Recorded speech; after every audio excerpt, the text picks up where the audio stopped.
So I think I'm starting to warm up to him, especially as he's now starting in the new role. It's actually quite exciting to have somebody that isn't necessarily British per se.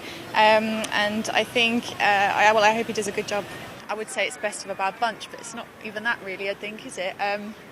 It's just the default. I don't think anyone else knew they wouldn't have the same backing as he did. So, in Parliament, the backing there. So it's hopefully just a temporary measure, I suppose. But hopefully it's nothing long term. But I just think it just sums up the state of the country, I think, at the minute, that nothing's permanent, everything's changing, and we don't really know how to get out of this mess that we're in, I think.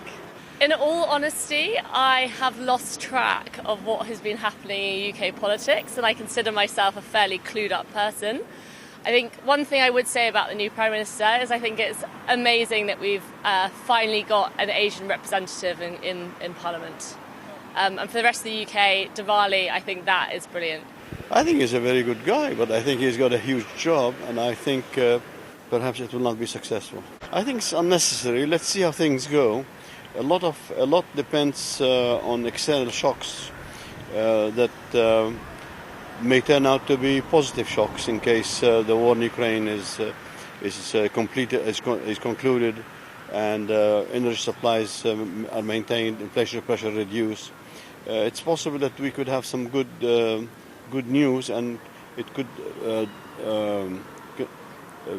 lead to a good conclusion in a couple of years. I think it's the wrong time. I think there's a lot more that they need to kind of sort out in terms of Parliament and, the kind of mess that we're in at the moment, rather than kind of, this sort of power struggle. So I think they should really focus on the bigger matters in hand. I also understand, though, there's a lot of bigger things happening in the world right now. So a sense of stability is probably what the country needs. But in the next general election, whenever it ends up being, I will not be voting Conservative.